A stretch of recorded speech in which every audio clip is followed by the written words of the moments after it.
Well, hello. Here we are at the official last day of classes. Last day of this class, anyway. And I'm going to read, but I won't be reading for quite so long. I just don't want to leave anything out.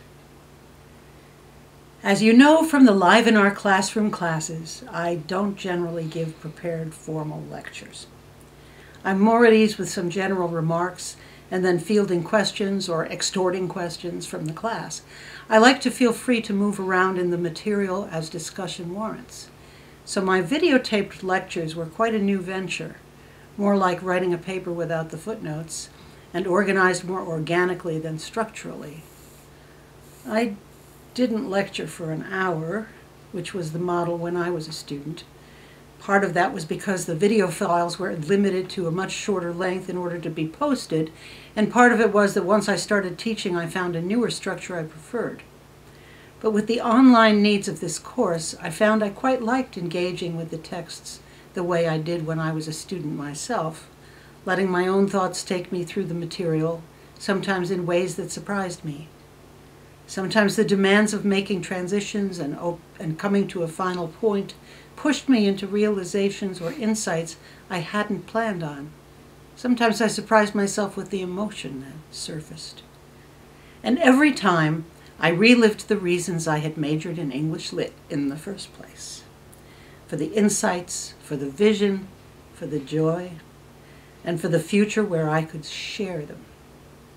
Maybe for that reason I'm warning you that some of the lectures have inspired aspects of the final exam questions. So if you didn't watch all the videos, you might want to take the time over the next few days.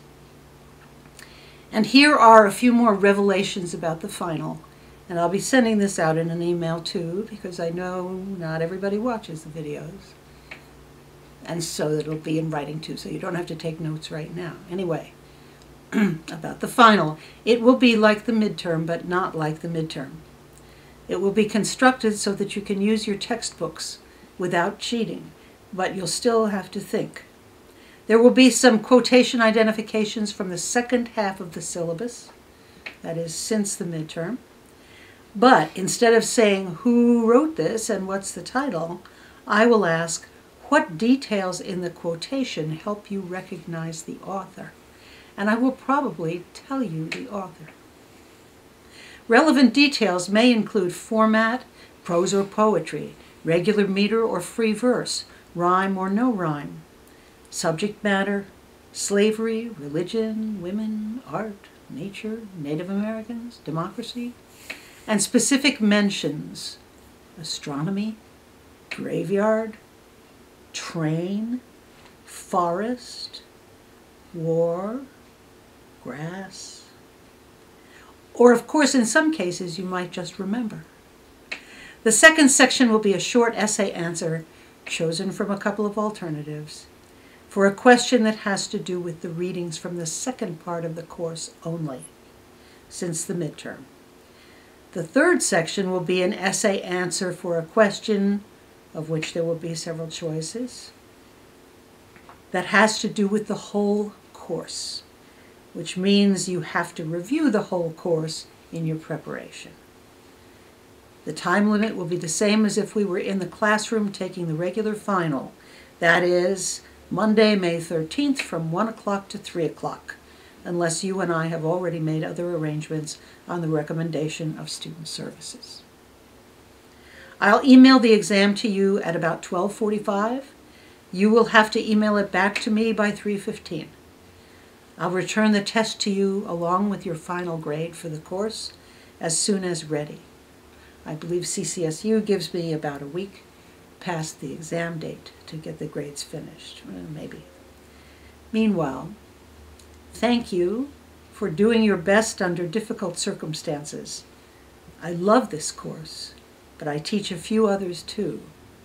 I hope we'll meet again, preferably in person. Have a healthy and happy summer. Let's see if there's a page 2.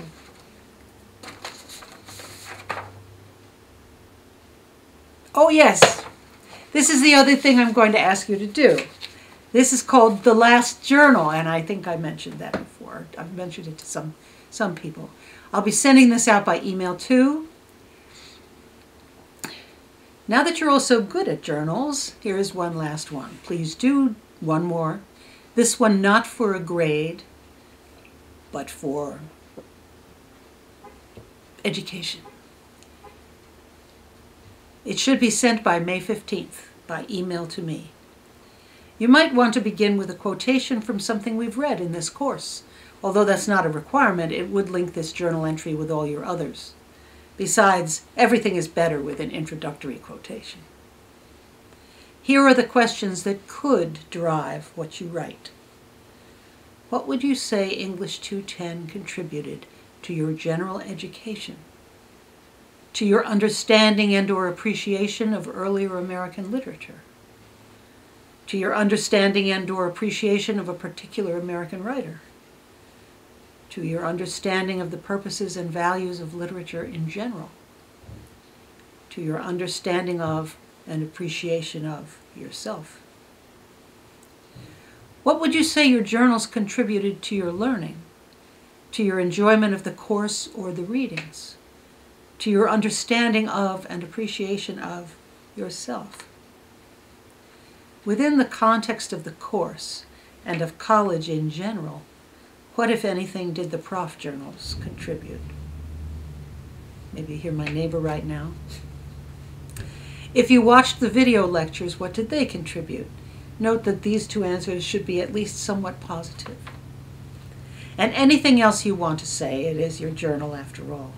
Meanwhile, I'll be writing a journal of my own about the switch to online that was compelled by COVID-19 to send to my department chair.